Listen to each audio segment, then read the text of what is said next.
परीक्षित जी आज सुखदेव जी से भी वही प्रश्न करते हैं। कौन सा? जो प्रश्न अभी ऋषियों से कर रहे थे, मरने वाले को क्या करना चाहिए। अच्छा, मरना केवल परीक्षित को था कि हम सबको भी मरना है? सबको मरना है। 7 दिन में परीक्षित को भी मरना था और 7 दिन में हम सबको भी मरना है।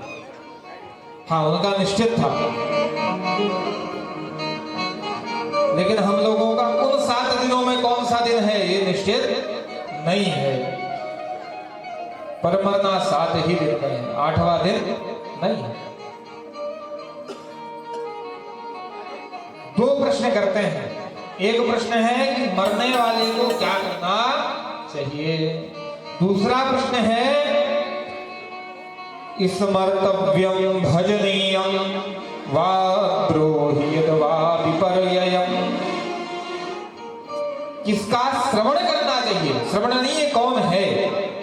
किसका जप करना चाहिए, किसका स्मरण करना चाहिए, किसका भजन करना चाहिए और किस वस्तु का त्याग करना चाहिए। इन 2 प्रश्नों में शेष जो स्कंध हैं, शेष 11 स्कंध, वो इन 2 प्रश्नों पर ही आधारित है।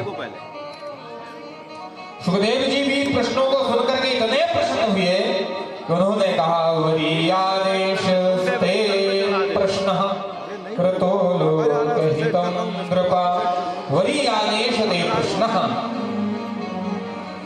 वह शब्द जो है तो ब्रह्मवाचक है, और जो ब्रह्म का चिंतन हो करता हो तो शब्द भी ब्रह्मवाचक ही निकालेगा।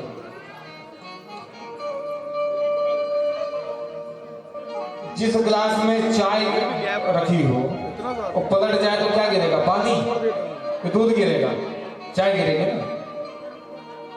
और जिसमें दूध रखा होगा, गिलास धड़केगी, पलटेगी, दूध गिरेगा। जिसमें जो होगा वही बाहर निकलेगा। कोई गाली दे रहा हो तो मानना चाहिए कि इसके अंदर गाली है, इसलिए वो ही निकल रही है। अच्छी बातें है ही नहीं इसके अंदर, तो निकलेगी कैसे? तो सुखदेव जी कह रहे हैं वरीयादेश ते प्रश्न। आपका प्रश्न बहुत उत्तम है और केवल आपका प्रश्न आपके लिए नहीं है। कृतो लोकहितं नृपा, किसके लिए है? लोक हित के लिए। इसलिए मुझे, अच्छा, सुखदेव जी को इतना बढ़िया लग गया है प्रश्न, सीधे प्रश्न का उत्तर देना शुरू कर दिए। क्या उत्तर देते हैं?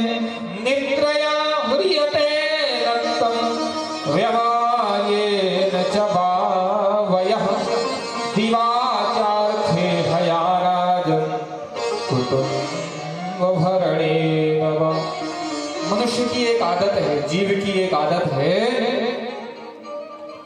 कि ये जो उम्र है ना, वो उम्र केवल और केवल परिवार पालन में ही निकल जाता है।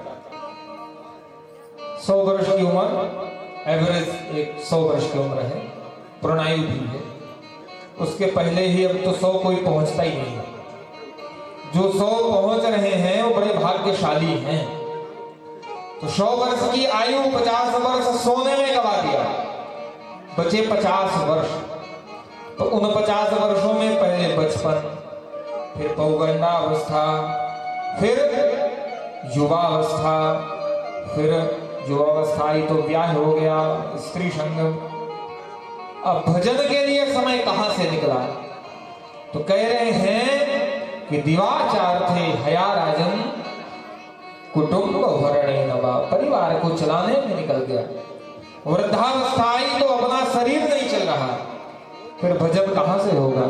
चित्त की स्मृति चली गई, और स्मृति चली गई तो परिणाम क्या हुआ? भगवान की जब स्मृति नहीं बची तो भगवान कैसे आ जाएंगे? हम कर क्या रहे हैं यही स्मरण नहीं रहा, फिर भगवान कैसे आएंगे? तो सुखदेव जी कह रहे हैं इस जिंदगी का कोई भरोसा है क्या? नहीं है। क्या भरोसा है इस जिंदगी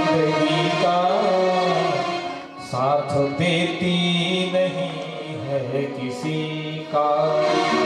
क्या भरोसा है इस जिंदगी का, साथ देती नहीं ये किसी का, किसी का साथ देती नहीं ये किसी का। क्या भरोसा है इस जिंदगी का, साथ देती क्या भरोसा है इस जिंदगी का, साथ देती नहीं ये किसी का। जिंदगी का कोई भरोसा नहीं है। किसी कवि ने कहा, श्वास श्वास में हरि भजो, वृथा श्वास मत खो। एक एक श्वास में हरि का भजन करना चाहिए, उस श्वास को व्यर्थ में खोना नहीं चाहिए। गरुड़ पुराण के प्रेत कल्प में लिखा है कि एक दिन रात्रि में 21,600 बार श्वास लेते हैं, जो जीव है वो लेता है।